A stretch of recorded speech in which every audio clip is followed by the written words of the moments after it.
Well, welcome everyone. Welcome. Great to see you. In Edmonton, it's snowing. I hope you're all doing well where you are. Uh, I'm Alex Clark. I'm a professor at the University of Alberta and also Associate Vice President of Research there. I'm going to be moderating the session today. A wonderful session here on engaging the emerging future, a call to action. Just reminded as we are in this virtual space, I could have never visualized a year ago that we would be doing this with hundreds of colleagues from all over the country. It would have seemed like fiction. And here it is real, it's connection, it's knowledge, it's sharing. And just a sense of some of the possibilities that we can also think to this area of artificial intelligence and nursing. Before I introduce our panelists, I just wanted to say to the most important person here, and that person is you. We are really interested not only in seeing your questions on the chat screen, but also thinking about your plan of action and thinking about, as we listen to our panelists and they're sharing, the questions and your thoughts about your plan of action as you think about what nursing and AI will mean to you in your practice. Clearly, from all the discussion already today, this is a fantastic emerging space. But how are we each? How are you going to move from reading?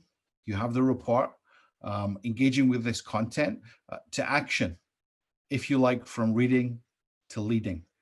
And we have a wonderful panel here for you today, covering education, covering practice, covering leadership, covering administration, to inform our thoughts about AI in nursing, in particular in relation to this action plan. Because I truly believe what we've heard today suggests that AI in nursing should be everyone's business. Some people will be able to do big things, but it's really going to be an effect of the discipline that if lots of us can do small things even, we can create big changes and really position nursing well in what is going to be a really changing context, not just in nursing, but also in healthcare more generally. So we have three wonderful panelists here today. I'm not going to cover their full bios. I'm going to put those into the chat screen later so they get more time to address your questions and comments. But I'm just going to give you an overview who our panelists are before I pass over to our first panelist. Our first panelist today is Tim Guest, registered nurse and president of the Canadian Nurses Association. Tim's going to be sharing many thoughts, but in particular, thinking of some of the contents earlier on, really strong thoughts about the why, connecting to the points made by Arden and Crystal earlier on today. Our second panelist is Alexander Hamilton, who is a registered nurse who actually works in AI. And Alex is a researcher at the Conduit Lab, and he's really going to share a lot on the what of AI, give us more a sense of what's at the cutting edge from the technical point of view, and help us understand some of the sometimes bewildering possibility that exists for nursing care in this space. And our final panelist is Sandra Davidson, who works as Dean at the University of Calgary in Alberta. And Sandra's going to take on a journey which I think is truly going to be out of this world into space to really think about the what and the why, thinking particularly about education and thinking particularly about empowerment, how we each in our action plans can think about what we choose to prioritize in terms of AI and nursing. So just a reminder, please include your comments, particularly though your questions in the chat box as we go. Turn your video off and let's pass over now to our first panelist. Please welcome Tim Guest. Thank you very much, Alex, for the introduction, and good afternoon, everyone. It's really a pleasure to be here virtually with you from foggy Halifax. Outside my window, I can't see anything but white, and so it's probably the best place to be is in here with you. I want to begin my remarks by acknowledging that the land of which I'm speaking to you here in Halifax is the traditional and unceded territory of the Mi'kmaq people. On behalf of everyone at the Canadian Nurses Association, I really want to spend a moment to thank RNAO and AMS Healthcare for hosting this really thought-provoking and timely event, and for providing me with an opportunity to speak to you on what I believe will be an important issue for the future of nursing. It's unfortunate that due to necessary public health measures, we continue to be unable to meet in person. But I am, however, grateful that technology has allowed us ways that we can adapt in the age of COVID-19 and still continue to do this much needed learning and dialogue while we remain isolated from each other. Before I begin my remarks, I wanted to take a moment to acknowledge the incredible leadership that you have and continue to provide during this pandemic. Nurses have and continue to have a vital role in the response to COVID-19, and despite increasing challenges that it has placed upon us as individuals and as a collective, you continue to show up ready and willing to care for the public in time of need. I want to thank you for the knowledge, leadership, dedication, and care that you bring to work with you every day. And now about the topic at hand. Firstly, I want to talk a little bit about the need for AI and the need for nursing's voice to be involved in the process and implementation of it. While COVID-19 has caused upheaval to every corner of healthcare, in some instances, it has given rise to opportunities that we take advantage of, such as the shift to expanding the use of technology in healthcare in the form of virtual care. While our healthcare system is already transitioning into one that utilizes technology, nurses in the future will work in contexts with increasingly sophisticated technologies, such as those supported by artificial intelligence, machine learning, automation, and robotics. For this future technology to be successful, I strongly believe that nurses need to be involved in the entire technology lifecycle, from identification of need to the development and implementation, all the way through to adaptation and optimization. Without the presence of the nursing voice, the profession and the best interests of the patients will suffer. As nurses, we will be the end users of this technology and therefore have intimate knowledge of how it could optimize patient experience. Our voice is invaluable in ensuring that artificial technology enhances instead of automates patient care. We should be the ones making decisions around which aspects of our roles can and should be optimized by technology and which ones cannot. By overseeing the introduction of AI, we will ensure that more holistic aspects of care continue under new systems. Two important considerations in the development of AI that I wanted to mention. Firstly, patient safety and quality care is always of primary importance when looking at any future changes in the healthcare system. Secondly, nurses have always and continue to be strong advocates for patients and families. We need to continue with this in the new era of technology. It will be important for us to identify ethical considerations and advocate for transparency. So what can nursing leadership do in this new technology world where we're looking at technology in ways and places we've never thought before? Nurses at all levels need to be engaged in the development of AI, from the point of care nurse to those in leadership and executive roles.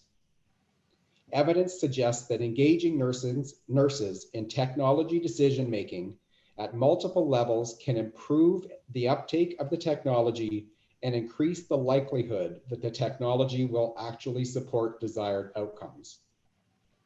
Strong nursing leadership is required to advocate for appropriate nursing representation at each stage of development and ensure that governance structures and processes for technology-related initiatives afford nurses decision-making authority. Leadership needs to provide support through capacity building, such as providing access to education and professional development to support nurses in feeling confident in engaging with AI and meaningfully participating in this work. This is a new era for many, and although we see increased uptake of nursing informatics and nursing school, we need to build capacity for nurses in practice. Lastly, we must advocate for more nurses in CNIO designated roles in Canada, as at this point in time, there are very few. This is a vital role to influence technology and how it impacts and includes nursing. And in conclusion, artificial technology is not going anywhere. In fact, technology in general has already impacted nursing care. It is time for us to get prepared to take the next step. This is also technology the public is asking for. On that note, I'd like to conclude by saying it is critical for both the nursing profession and for patients that nurses embrace this change and meaningfully engage in the AI process. Once again, I want to thank RNAO and AMS Healthcare for inviting us to participate in this conversation. I look forward to hearing the other panelists and engaging in a discussion with you for the remainder of the session. Thank you. Thank you, Alex, for the introduction, and thank you, RNAO and AMS, for organizing this wonderful event. Machine learning is popping up everywhere. As we've heard today, it's in our computers, personal assistants, TVs, smartphones, and smartwatches. And these same connected devices now provide feedback on some aspects of our health. It's no surprise that healthcare professionals, including nurses, are concerned about their place and role in an increasingly AI-saturated world. I think it's important, though, to point out that the integration of production-level machine learning in healthcare remains scarce outside of a few recent deployments, mostly in the medical imaging space. Many exciting developments found in the literature are still highly experimental, and I suspect that translation to practice will be slower than expected as healthcare organizations struggle to build the infrastructure and capacity necessary to deploy and maintain these technologies in our clinical workflows. Integrating nurses and nursing knowledge into the machine learning development pipeline will be necessary if we hope to see these technologies deployed at scale in patient care. I hope I can provide some direction today about how we can get involved with this process right now. So nurses are leaders in their organizations, and they possess the organizational and political know-how to jumpstart clinical machine learning at the local level. Machine learning requires specialized infrastructure that extends well beyond the IT processes, expertise, and bandwidth that most institutions operate with now. Organizations will need to make significant investment in their technological footprint so that they're able to train, deploy, and monitor machine learning models in production. The most sustainable way to do this is probably through greater use of the cloud. Organizations will also have to recruit and retain the health and technical talent required to form interdisciplinary data science teams, and I do expect this will be particularly difficult for smaller centers.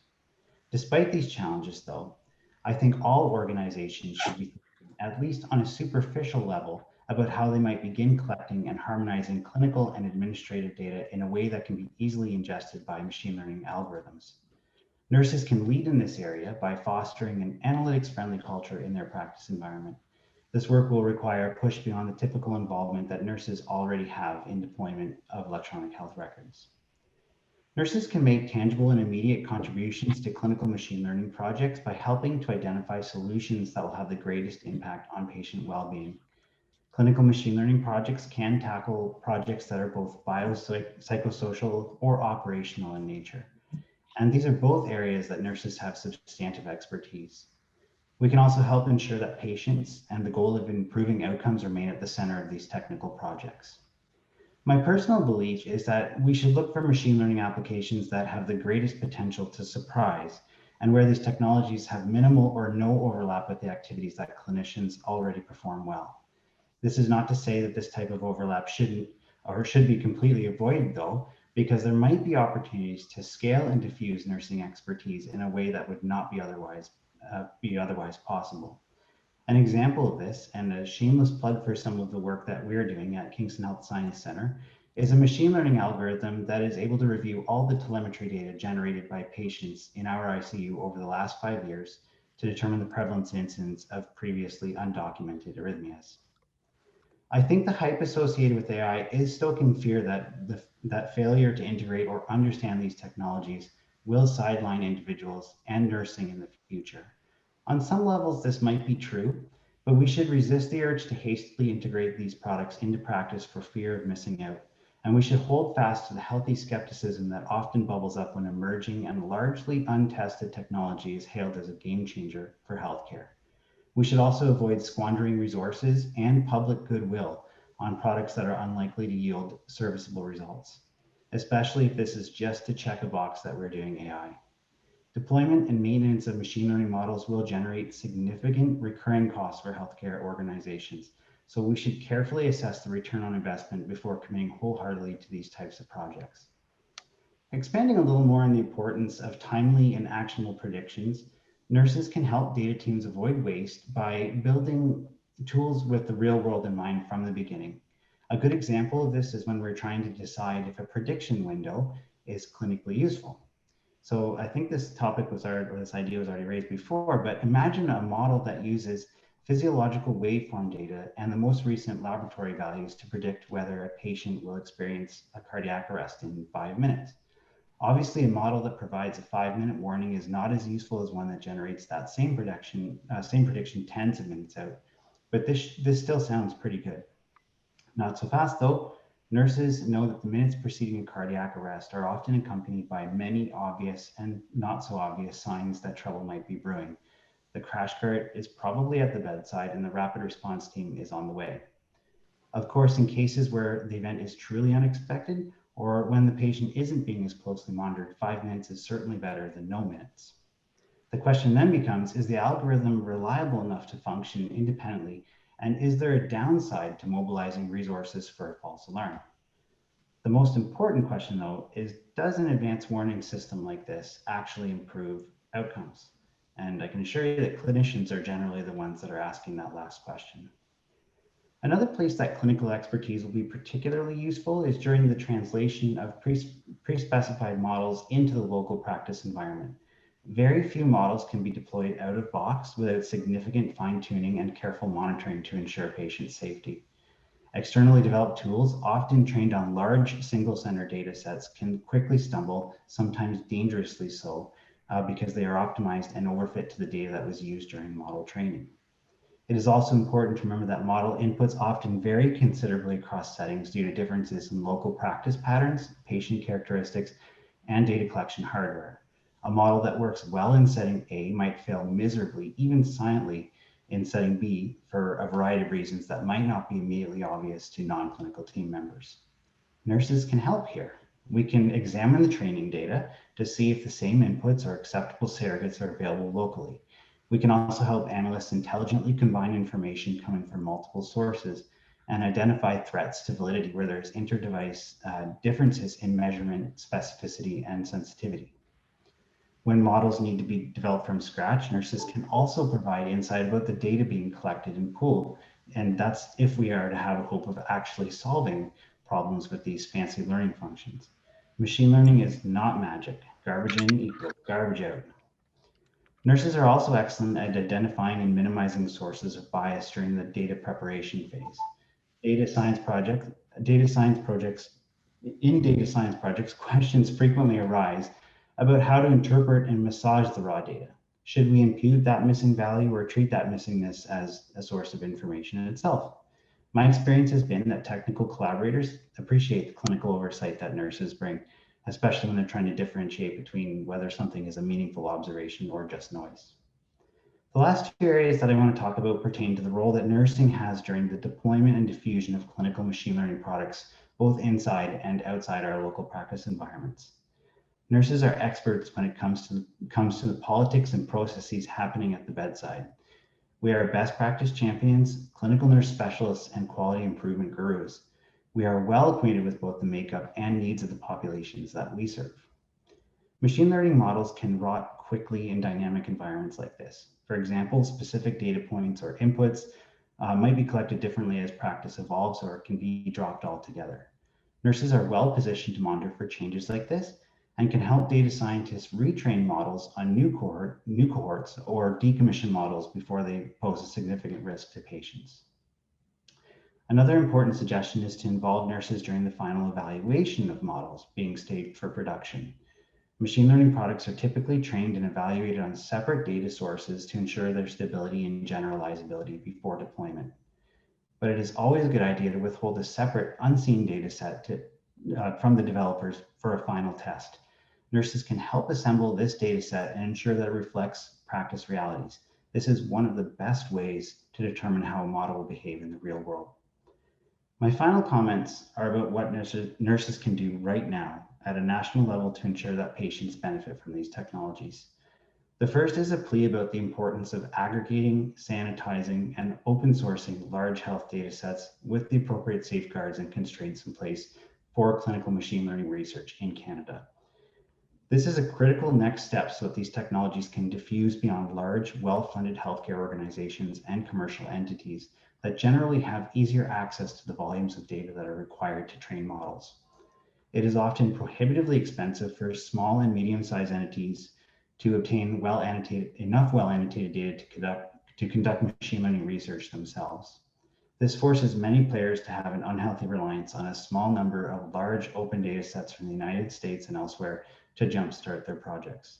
We are grateful for those resources though. We talked about the need for improving the technical footprint of our organizations previously. Nurses can make a huge contribution right now by lobbying medical software and hardware vendors to improve the interoperability and accessibility of data being captured in their proprietary systems. It is often frustratingly difficult and expensive to extract raw data for machine learning development. Fragmentation in this space means organizations often have to burn considerable resources developing data extraction pipelines, often from scratch, and this stalls machine learning projects considerably. My last point has to do with a concern raised by others in the machine learning community that health products are being developed in secret by large commercial entities with little or no academic or regulatory oversight. Algorithms and industry partners are hungry for data. This is the engine that's going to drive our future. And partnerships with local health organizations can be beneficial for patients, but we should be especially curious and critical about who stands to benefit from these types of projects. Machine learning for health should be done in the open, especially when patient data is being shared to make these advances happen. Thank you for giving me the opportunity to share these ideas.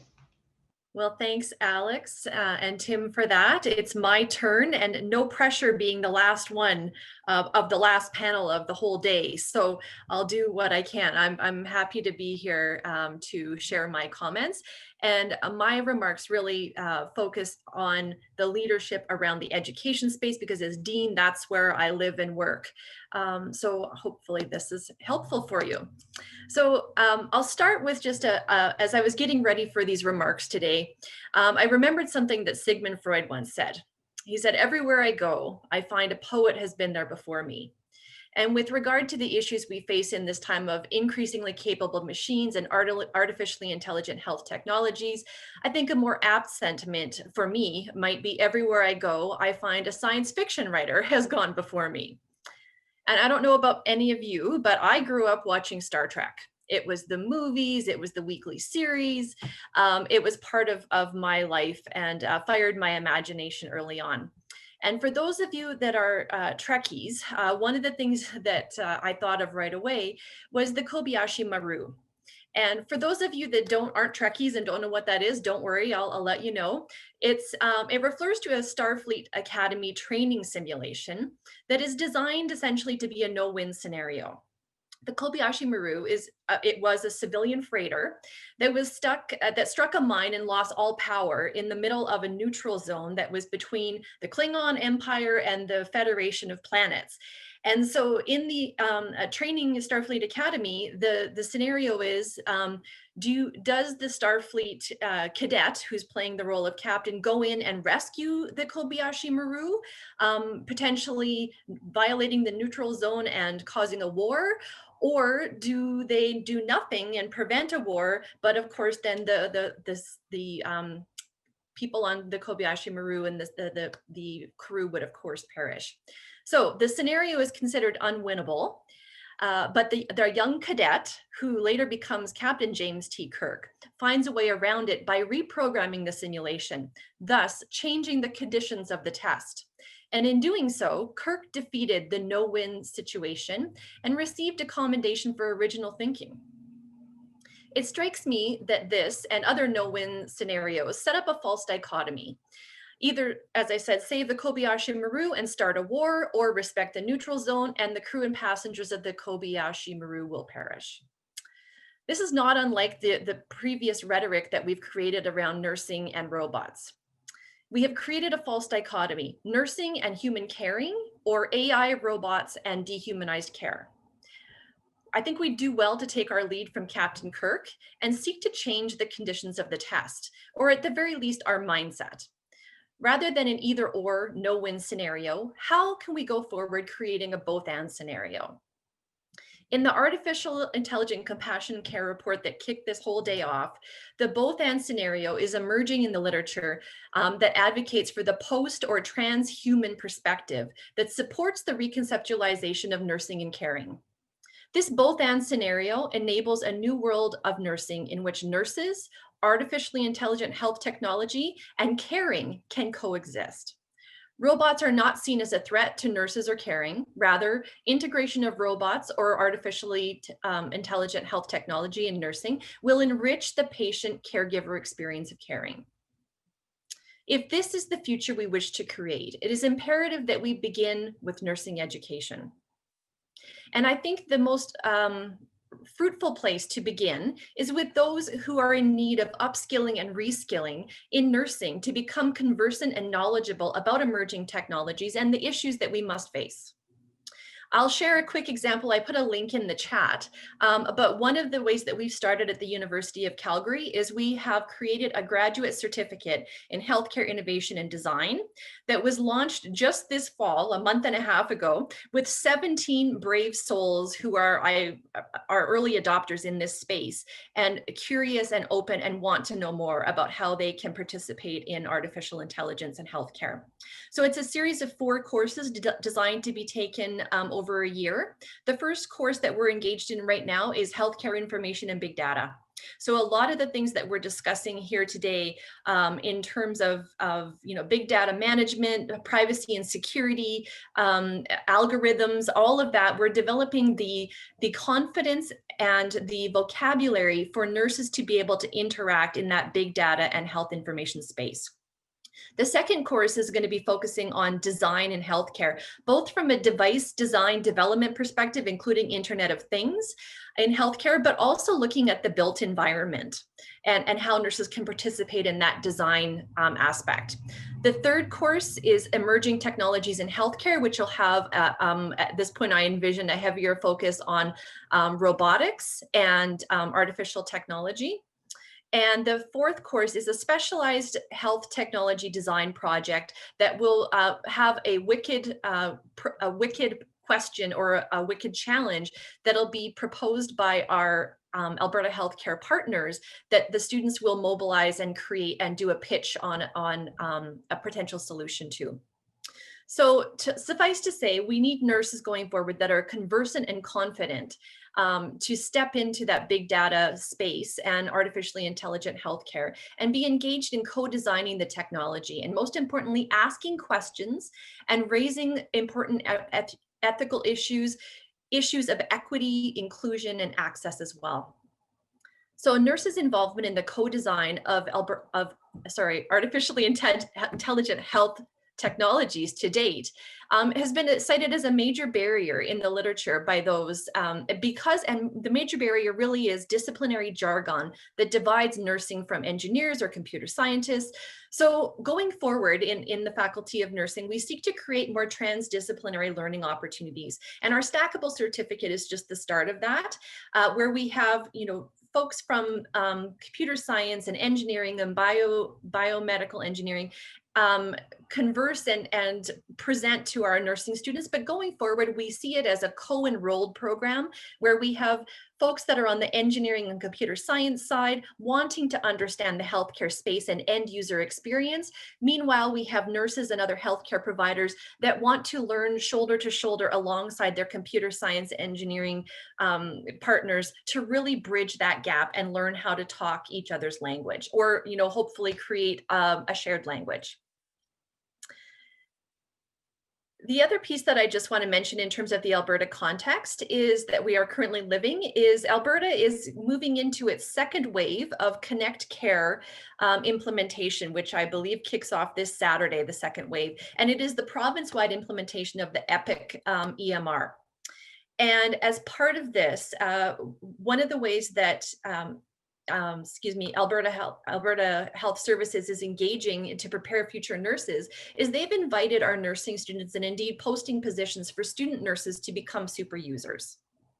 This is absolutely a wonderful place to start because it gives our future nursing students a chance to step up and be on the leading edge of that implementation and really see it as a part of what their roles are. So right now in AHS, nurses are implementation leads and super users, but in the future, as I said, the roles for nurses will be such that they must understand big data governance, biostatistical programming, predictive analysis, and how to mitigate threats to privacy. So a couple of issues that arise for me that I just wanted to highlight for everyone, and some of these have already been talked about throughout the day. The first thing is concerns around technology creating more of a divide in healthcare. That is, minorities and underserved populations may be placed at further risk for marginalization by lack of access to technology or the lack of ability and knowledge to participate in the digital world. I would ask how nurses can intervene and create systems that address these potential barriers. And again, nurses need to know enough to be able to educate and coach patients and families around things like data security. An example that comes to mind, there was a study done several years ago now that looked at, it was in the US, but essentially it was people coming into emergency rooms were asked if they would like to link their electronic health record and their emerge record with their Facebook profile. And I don't know about you, but that scares the heck out of me in terms of unintended consequences and things that could potentially have a downstream effect on equity, access, and all those kinds of things. The other piece is that I see all around me technology is creating new health concerns that nurses will need to be equipped with to overcome.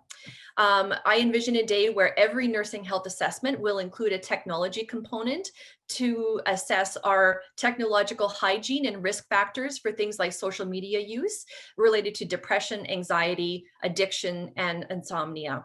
And many people have mentioned it before, but another plug, if you haven't watched the Netflix documentary, The Social Dilemma, it's a great primer for just that topic.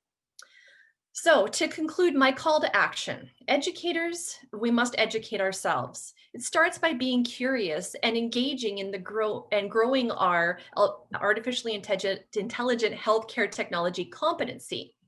We don't need to know it all. As I've said, we have transdisciplinary partners that need and want our input, and together we will create better solutions for health. If you want an somewhat optimistic read, I suggest the book, a 2019 book called Deep Medicine: How Artificial Intelligence Can Make Healthcare Human Again by Eric Topol. So to return to the Kobayashi Maru, as some Trekkies suggest, the Kobayashi Maru is not at all about competence at a technical skill level, but it's a test of character. And if compassion defines our profession, we must step up and change the conditions to ensure that the future of healthcare is designed in such a way that compassion is part of our operating system. Thank you, Sandra. And also thank you to Alex and Tim before that. Really interesting to see the chat. We've got about 13, 14 minutes. So I'm going to be asking our panelists some questions in the moment around hype, around inequities, and also around possibilities that we each and individually can champion. I think what's evident from the chat that I see is there's a real hunger for nursing-based solutions, but solutions that are and remain based in nursing. And that's going to be key to navigate, I think, for the discipline. What's clear as well from the discussions this morning and throughout the day that, geez, the AI of tomorrow is here today. And it doesn't seem a large movement from the robots that are vacuums to the robots that are nurses, and the AI that manages our emails to the AI that will manage our electronic health records, and also the really valuable AI that prevents fraud on our credit card. potentially preventing some of the accidents that are avoidable that occur in our healthcare settings. So the future really is here today. One of the challenges about those things that are future is they tend to be very shiny, and there's lots of hype. So my first question, Alex Hamilton, I'd really be interested in your perspective on how much of the talk about AI is hype. And I'm old enough to remember soda streams that were going to revolutionize beverages. I can also remember Google Glasses and 3D televisions. But how much of the talk about AI in society and health is hype versus really, really viable solutions for this nursing-based solution that we're seeking for practice? I think that there is a lot of hype right now in this field, and there is some concern even in the machine learning community that some of this hype might and not being able to deliver on some of the promises that are being made about these technologies might actually result in another AI winter, which we went through in the 1980s. So there is a concern about that, and I think also that I think some of the hype comes from like what players are actually driving investment and how that investment actually comes to these technologies. So I think in healthcare, we haven't really seen, there are heaps of papers that are done in the machine learning computer science space showing that these algorithms can do amazing things really. In the most common space is the medical imaging space. And we see algorithms that can, match human tasks like, spotting things in X-rays. And right now we're working with ECG data, and there's been some demonstration that it can do as well as cardiologists and for some tasks there as well. But we haven't seen a lot of translation like out of that research space where we're doing like experimentation in retrospective data sets that are like highly well curated and cleaned, sanitized, proof of concept there, that translation piece to the clinical environment. And I think that we will see that, but there's going to be a lot of infrastructure that needs to be put in place to actually realize those benefits. And I think also too, it's a language thing. Like we talk about AI, what is AI? Like people, like the first image that comes to mind is like robots, and we think about self-driving cars.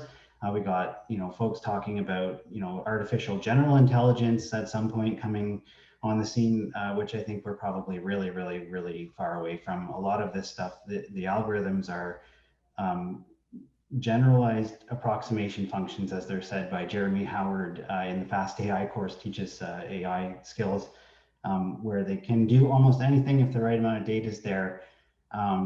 But often that's the case. We don't have the data to actually do that. And they're very good mimics, like they're very good at replicating patterns in large data sets, but not really doing things that we would really actually attribute to human behavior, like reasoning and cognition and things like that. So lots of hype. I think there is lots of hype, but lots of promise as well if this is applied in the right place. Thanks, Alex. I was really interested in your comments there on algorithms. And Sandra, you touched upon some really interesting perspectives in your section around equity, diversity, and inclusion. And I know from the comments, Angela and Doris had some great insights and some worries that algorithms, which we know are mostly at the moment written by younger white men, and we know from the research they don't tend to pick up some of the characteristics of our population. They can be biased as well. And we also know nurses are often working with communities where, dare I say it, from water to Wi-Fi, our Indigenous communities fall further and further behind. So some of the risks about potential solutions benefiting some groups, but other groups being further behind. Sandra, what's your perspective from the educational space about what the role that education can have in addressing these inequities, and both from a technology, but particularly from a nursing perspective, help to ensure that the benefits of AI are shared by all members of society, not only in Canada, but also worldwide? Well, thanks, Alex. And I think Alex Hamilton made a good point that around algorithms and big data. He said garbage in, garbage out. So, the systems are only as good, and algorithms are only as good as the quality with which we create them. And so I think that's the opportunity for nurses to become conversant and participate in that space. So when AI is being designed, from the get-go, we are asking questions about what does this do to equity, diversity, and access to health? How do we start to coach patients around, do you know where your data is going and what's happening to it, so they can make informed decisions about their healthcare? So that's, I would say, and I going back to, for those of you that were in Richard's booth conversation this morning, talking about how, I mean, in nursing, we're, equity, diversity, and inclusion, and health, social determinants of health are a part of what's baked into nursing already. So how can we take that lens and that expertise and that passion we have for that and apply it to the new world of artificial intelligence and designing technology so that it is truly baked in from the get-go? And I think that's the space that I see, a potential future trajectory that is more positive than cautionary. Thanks, Sandra. And you mentioned leadership there. And Tim, I'm thinking about and moving up to the leadership space, particularly in the political interdisciplinary leadership space. Often in my world, my medical colleagues tell me they invented personalized healthcare. Not quite understanding that nurses have been doing it for centuries. How can nursing see this as a political endeavor and position in terms of leadership politically, Tim?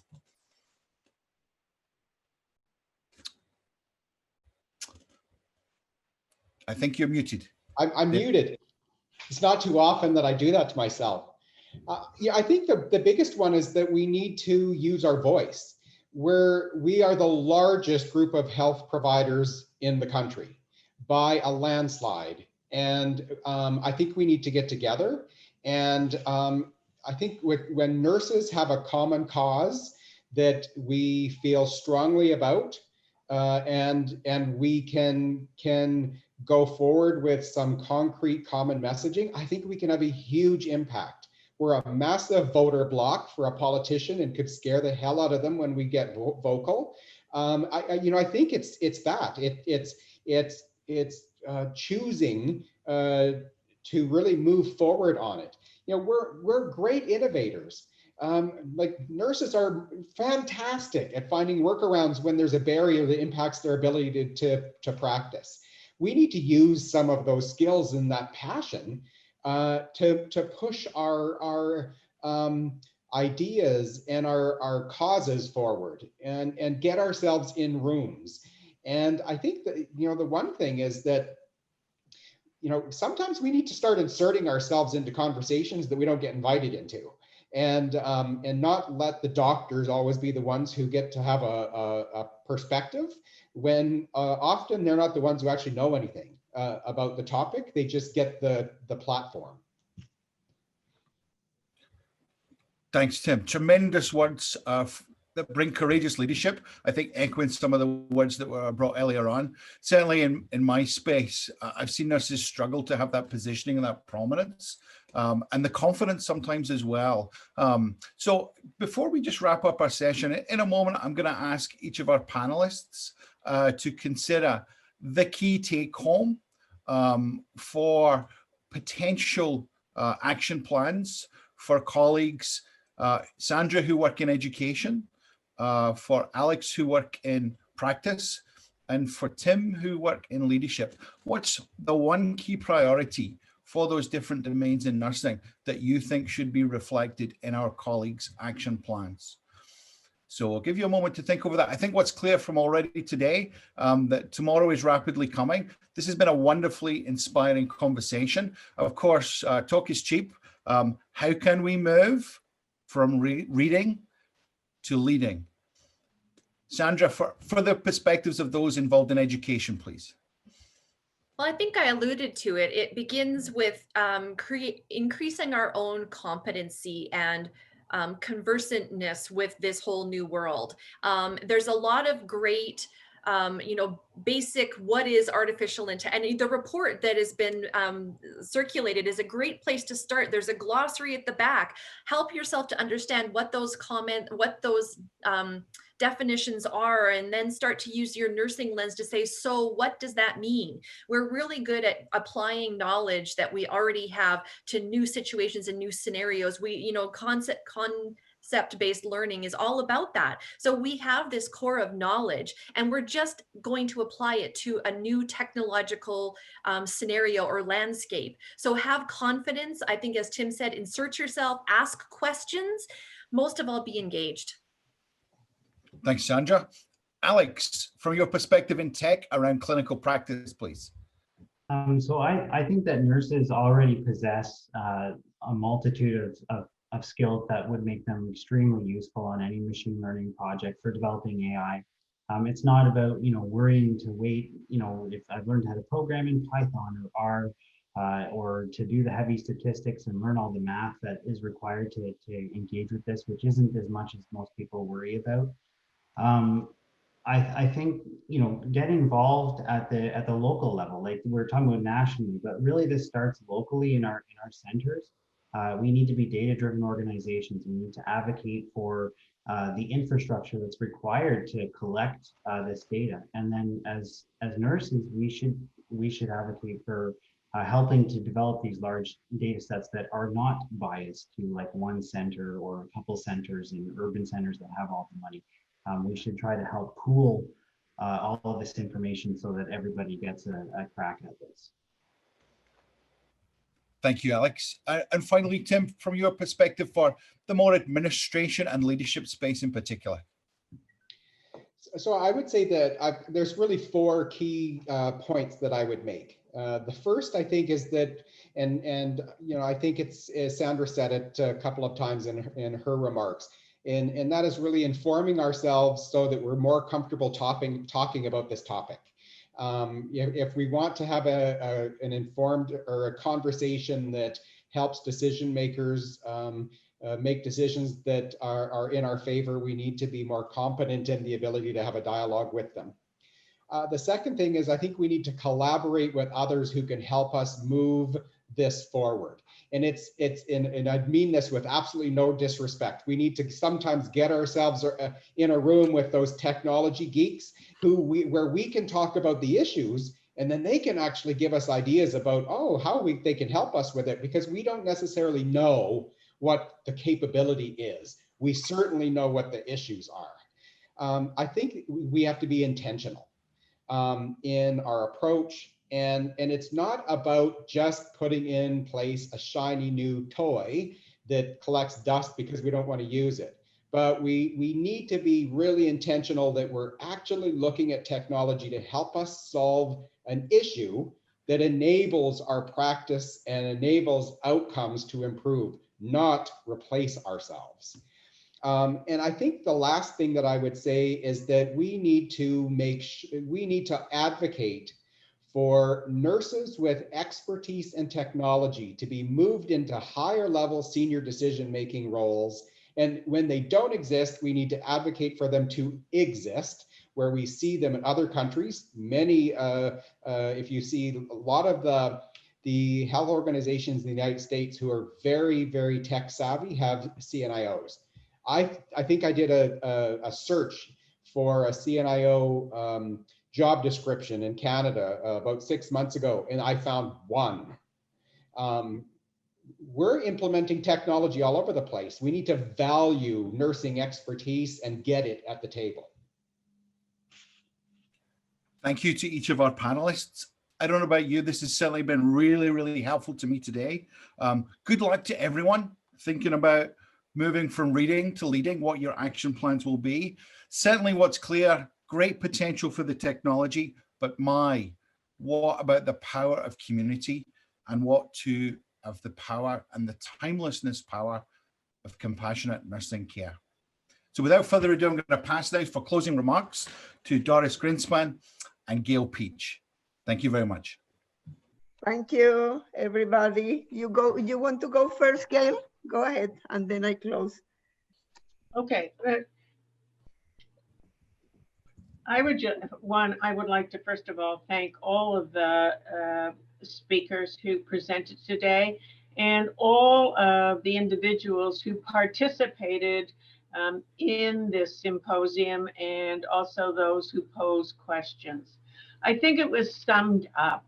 This was absolutely awesome in terms of bringing a pan-Canadian representation of nurses from all domains to really start to have this discussion and to really understand the power of the collective, the power of the commitment, and the power of understanding that as we step forward, that nurses do have and nursing does have the backbone and the foundations to move this agenda forward that will support nurses and nursing and ensure for the patients that we serve that we will move the agenda forward that will address many of the issues that we're currently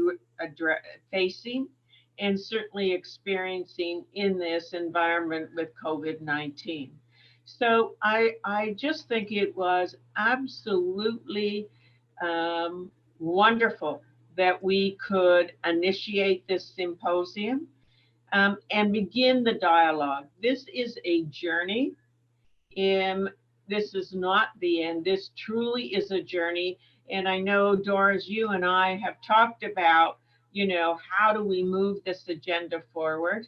And certainly would like to hear from any of the participants their thoughts as to how we would move this forward. So again, thank you, everyone. This was just simply outstanding discussion today. And I'll turn it over to you, Doris. Thank you very much, Gail.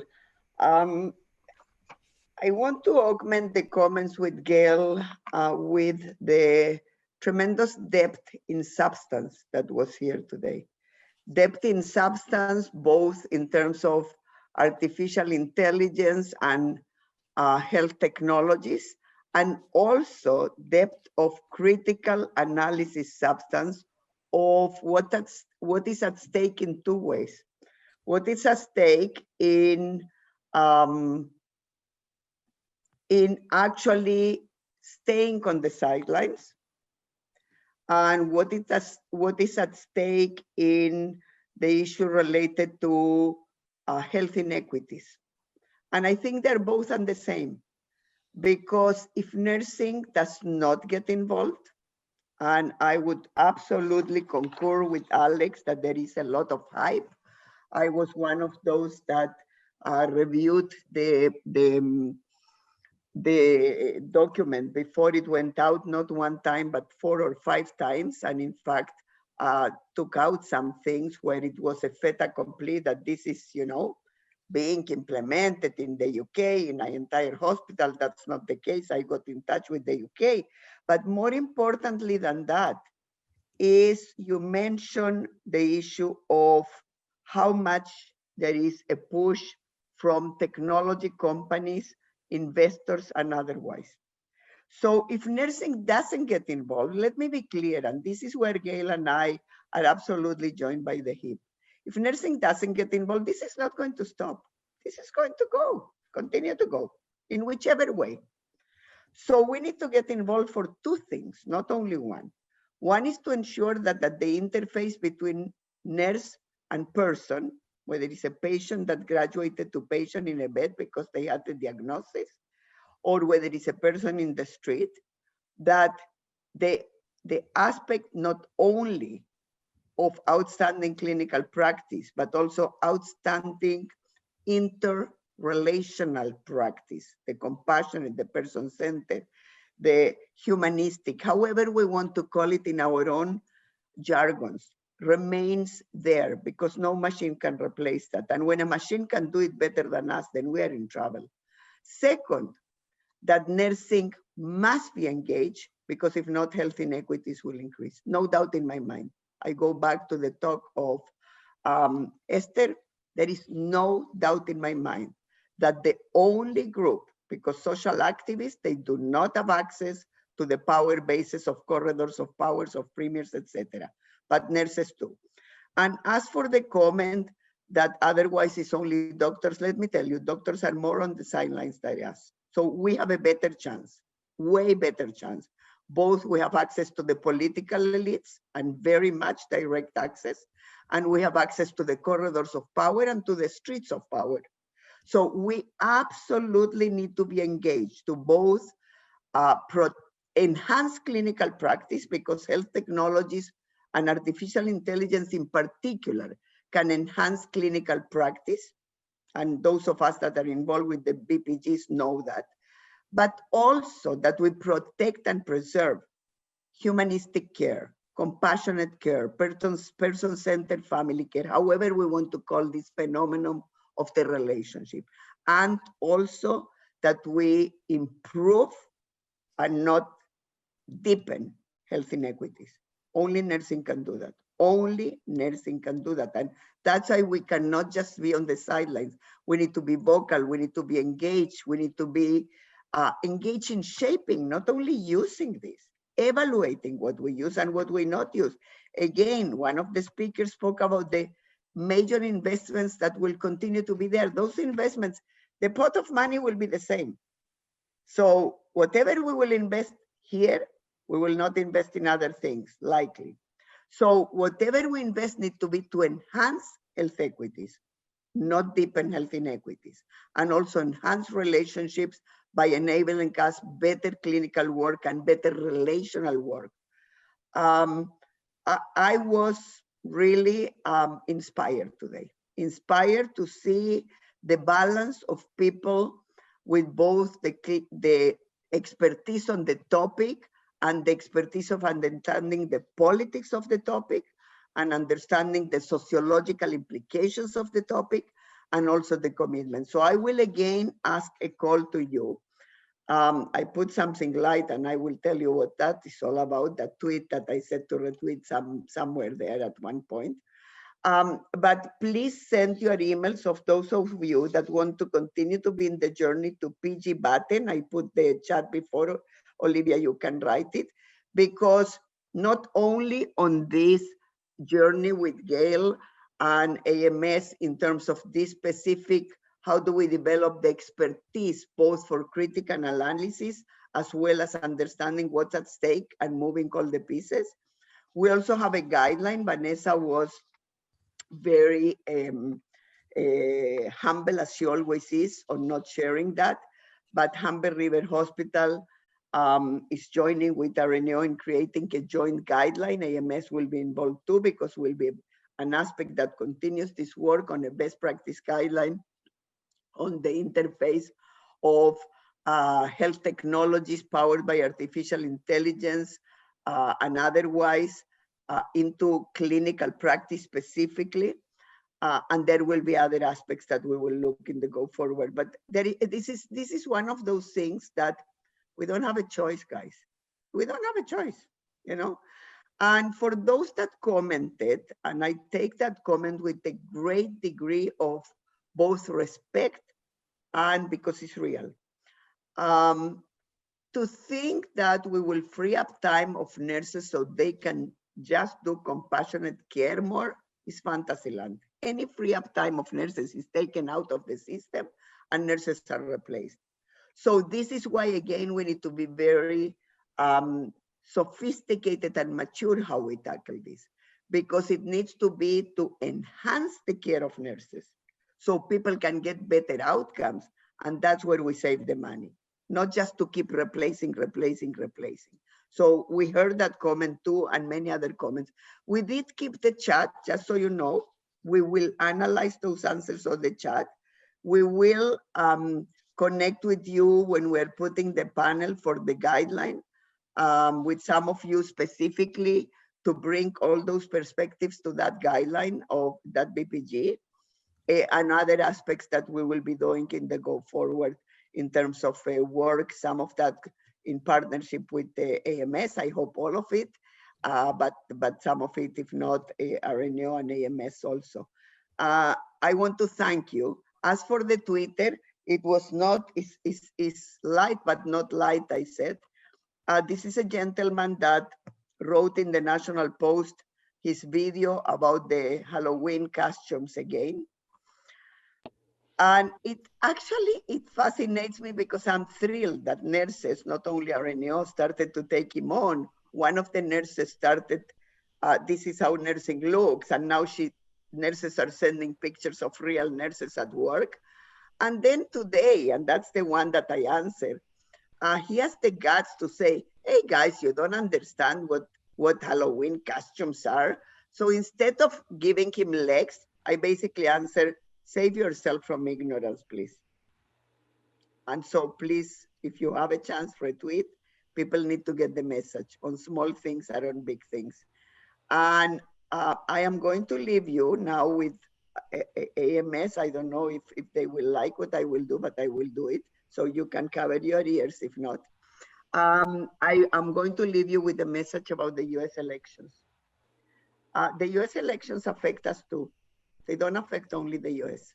What's happening in that country, where many of us have colleagues, friends, nursing and otherwise, and families, in my case, and many of you too also, affects all of us. The issues of not only the issues of COVID-19, the issues of racism, not that we don't have our share here, we do, but they get fueled even more by what's going on there, the issues of division, the issues of et cetera, et cetera, et cetera.